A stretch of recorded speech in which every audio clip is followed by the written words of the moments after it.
Oi, meus amores.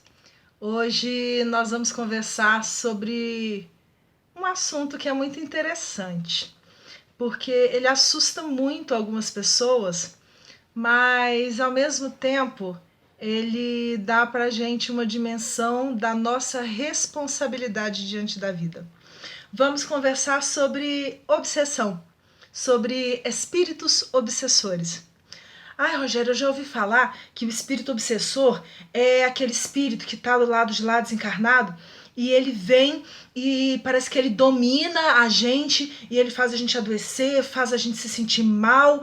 É tudo muito sério, né? Deus me livre de ter um obsessor. Pois é.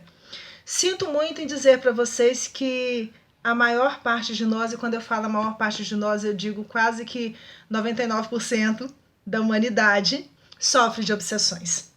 Por quê? Primeiro, porque obsessão é a influência de um espírito sobre outro. Nós conhecemos casos de pessoas encarnadas que são obsessoras de espíritos encarnados. Como assim? Pois é, sabe aquela pessoa assim que parece que não deixa o outro que está do lado nem respirar? Que fica tentando controlar todas as situações, todos os atos, todas as atitudes dela? Às vezes a gente encontra isso em casais de namorados, entre amigos que são muito possessivos, que não deixam o outro nem respirar. Isso é um tipo de obsessão. É uma influência persistente sobre a vontade de outra pessoa.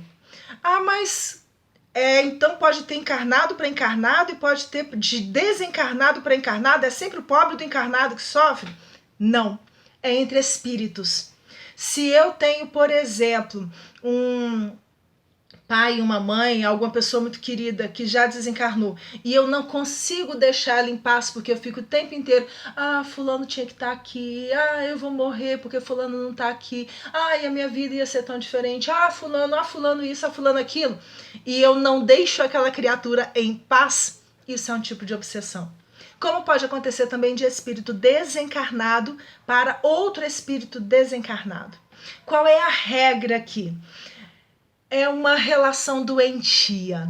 Antes de mais nada, é uma relação doentia. Que começa como? Muitas vezes começa com um incentivo. Muitos espíritos que estão do lado de lá e que querem nos prejudicar de alguma forma, eles atuam sim em cima de nós. Mas só que eles não fazem a gente agir de uma forma que a gente não agiria. O que acontece é o seguinte, vamos supor que algum espírito que eu prejudiquei ou que fez alguma coisa, que eu fiz alguma coisa para ele que foi ruim na encarnação passada, esteja querendo complicar um pouquinho a minha vida. E ele descobriu que eu sou ciumenta. Vamos imaginar isso. E aí o que ele faz? Tem uma pergunta do Livro dos Espíritos onde Kardec questiona os espíritos se os espíritos influenciam em nossas vidas. E a resposta que eles dão é que sim, de tal modo que com frequência são eles que vos dirigem. A gente já falou uma vez aqui sobre isso, quando a gente disse que é normal a gente ter quase que conversas mentais com seres que às vezes a gente não sabe muito bem quem são. A impressão que a gente tem é que a gente está conversando com a gente mesmo. E depois de um certo tempo, quando a gente vai observando a nossa conduta, as nossas ações, a gente pode descobrir que são quase que conversas mentais, não vou dizer telepatia, é diferente, mas conversas mente a mente entre eu e os espíritos que estão à minha volta. A obsessão acontece no sentido que a gente chama de obsessão simples, quando esse espírito que, por exemplo, eu comentei que descobriu que eu sou ciumenta, vira assim, Rogéria, olha, presta atenção, teu marido tá olhando diferente para aquela pessoa lá. E aí eu olho a primeira vez, eu vou lá e falo com ele, você tá olhando diferente? Não, tô não, bem, tem nada a ver isso, deixa de ser boba. Só que aí depois vem de novo, olha, mas ele tá mentindo, porque olha lá, tá fazendo isso e tá aquilo. Os espíritos influenciam a gente naquilo que a gente já tem dentro de cada um de nós. Se eu sou ciumenta, ele vai me incentivar a ter ciúme. Se eu sou sovina, pão dura, gosto de guardar as coisas, eles vão me incentivar cada vez mais a esse acúmulo, me fazendo achar que eu estou sempre perdendo dinheiro. Se eles sabem que eu gosto de inventar uma mentirinha, eles vão me incentivar a isso.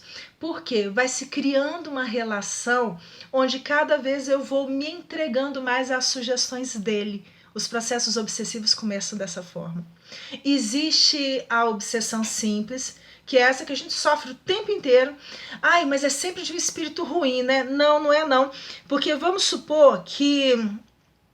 Vamos colocar aqui um exemplo que é muito comum da nossa geração, do nosso tempo. Os pais da gente reclamam que a gente fica jogando muito no celular, né? Então vamos imaginar que eu tô com um monte de coisa para fazer, só que o pai lembra ou a mãe lembra, fulano, você tem que fazer sua tarefa de casa. Mas aí parece que tem alguém na nossa cabeça, só mais um joguinho, só mais um joguinho. Tô terminando essa partida, vou mudar de nível. E fica só incentivando. Ele tá querendo o meu mal? Talvez não. Talvez ele só esteja querendo jogar um pouquinho junto comigo. Da mesma forma que tem amigos nossos aqui que preferem que a gente fique um pouco mais na brincadeira junto com eles do que a gente vá fazer a coisa séria, o compromisso, a obrigação que é daquela hora. Então as obsessões simples, elas existem na nossa vida o tempo inteiro. Existem o tempo inteiro. Da mesma forma em que nós obsidiamos as pessoas e os espíritos que estão à nossa volta. Existe um tipo de obsessão que é um pouco mais complexa, que se chama fascinação. A fascinação geralmente faz com que eu ache que eu tô sempre certo, e aí eu tô fazendo de uma forma bem simplificada, tá? De um modo como se eu estivesse sempre certo e eu passo a não querer mais a opinião de ninguém, porque eu acho que eu estou acima das outras pessoas, como se eu fosse o melhor, ou mais inteligente, ou mais perfeito, e etc, e etc. E existe o fenômeno que eles chamam de subjugação, que são os casos onde a obsessão já se tornou tão profunda, tão frequente, tão pertinaz, que é como se eu cedesse o controle do meu corpo para esse espírito. O espírito está me dominando? Não. É como se ele estivesse mandando tanto e eu já estivesse tão acostumada a obedecer que eu aceito tudo aquilo que ele me passa. E como é que eu me livro então dessas obsessões? Me conhecendo, descobrindo quais são os meus vícios, quais são as minhas falhas, quais são os meus defeitos e lutando para vencer cada uma delas quando eles chegarem perto de mim.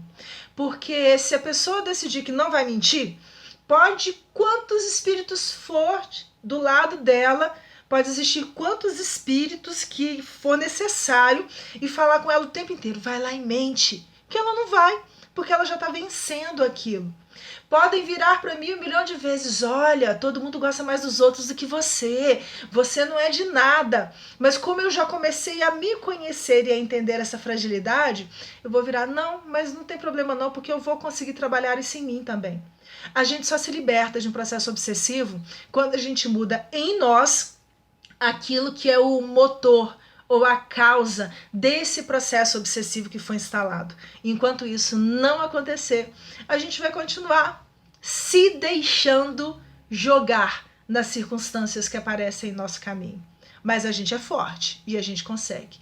Basta que a gente tenha sempre na nossa mente o que é o certo e o que eu preciso fazer para melhorar a minha existência.